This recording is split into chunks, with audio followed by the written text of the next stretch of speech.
Vamos falar agora sobre o Cânon de Marcião. Antes de Marcião, não existia uma lista de livros do Novo Testamento. Para os cristãos, as Escrituras eram os livros sagrados dos judeus. Em geral, a versão grega chamada de Septuaginta.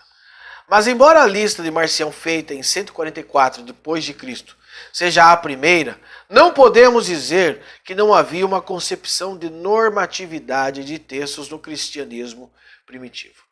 Marcião foi o primeiro a desenvolver por conta própria um canon, ou seja, os livros que ele achava que eram inspirados e os outros que eram falsos.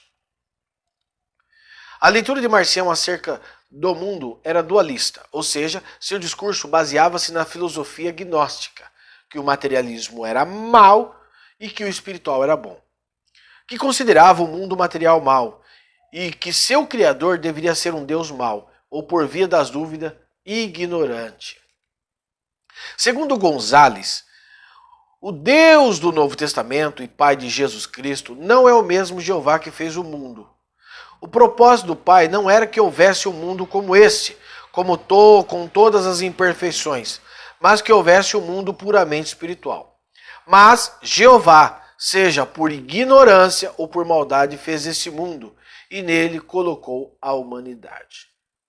Então, ele rejeitava Jeová como um Deus bom. E ele diz que o Pai de Jesus Cristo era um Deus bom.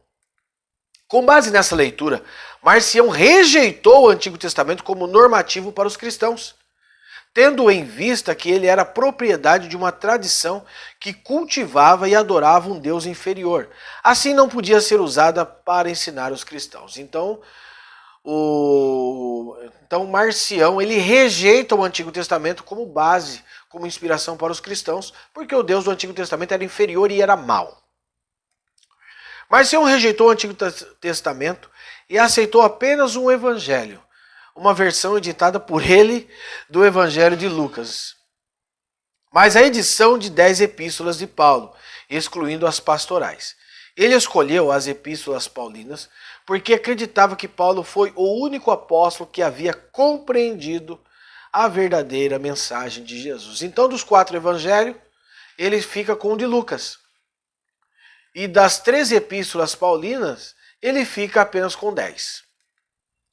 Quanto ao conteúdo nos textos paulinos que faziam referência a Jesus como sendo Filho de Deus do Antigo Testamento, Marcião retirou dos textos, afirmando que foram inseridos por judaizantes que queriam adulterar a mensagem de Paulo e de Lucas.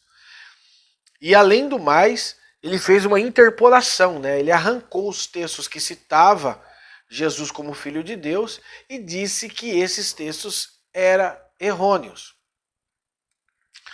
Assim, a grande motivação para a organização de um grupo de textos sagrados que se tornariam normativos para a igreja cristã primitiva foi a ameaça de Marcião ao ensino dos apóstolos.